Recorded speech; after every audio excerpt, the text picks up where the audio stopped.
నువ్వు ప్రాపంచిక జీవితంలో ధర్మ మార్గంలో ఉండు.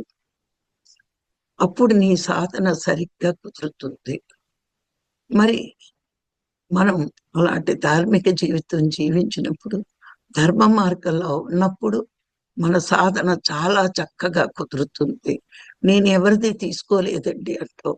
తీసుకోపోవచ్చు, కానీ ఆలోచనలు కూడా ధర్మంగా ఉండాలి. అందుకే త్రికరణ శుద్ధి అన్నారు. ఆలోచన, మాట, చేత ఈ మూడు ధర్మ మార్గంలో ఉండాల్సిందే.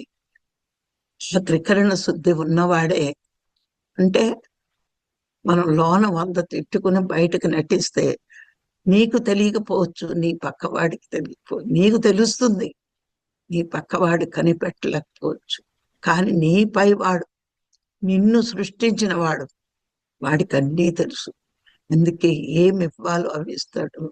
మాకు ధ్యానం కుదరట్లేదు అంటే ఆలోచించు, ఎందుకు కుదరట్లేదు, నీకొచ్చే ఆలోచనలు ఏంటి, ఎలాంటి ఆలోచనలు వస్తున్నాయి, ఎందుకు వస్తున్నాయి.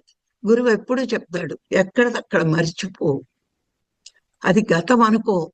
ఇప్పుడు పొద్దుట ఏదో సంఘటన జరిగింది, మధ్యాహ్నం నువ్వు 1 గంట తర్వాత ధ్యానంలో కూర్చున్నావు, జరిగిపోయినవన్నీ గతం, జరగబోయేవన్నీ భవిష్యత్తు.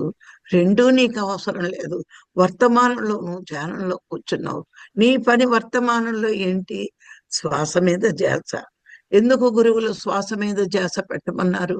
నీ మనస్సు యొక్క చంచలావస్థని నిశ్చలావస్థ చేసే శక్తి బయట ఎక్కడా లేదు, ఏ ఆలోచనలకి లేదు.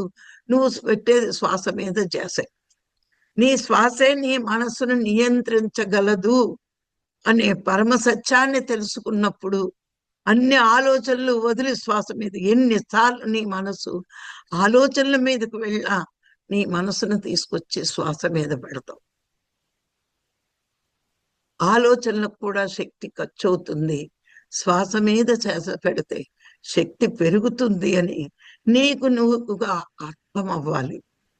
అది అర్థమైన రోజున మనకి వర్తమానంలో శ్వాస మీద ధ్యాస తప్పించి ఇంకొకటి ఏదీ చెయ్యం. గమనించుకోండి, గురువు చెప్పింది ఆచరించిన వాడే ధార్మిక జీవనానికి అర్హుడు.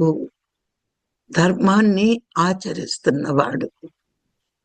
ఆయన అన్ని కాచి వడపోసి, ఈ ధ్యానం గొప్పది, మీరు 100 రకాలు ప్రయత్నించవద్దు, ఇదే ఇదే నేను అన్ని ప్రయత్నించాను. ఇప్పుడు చూడండి, మనం ఒక మార్గం గుండా వెళ్ళాలి అంటే, కొత్త మార్గంలోకి వెళ్తే ముళ్ళు ఉంటాయో, రాళ్ళు ఉంటాయో, రోడ్డులో గతుకులు ఉంటాయో తెలియదు.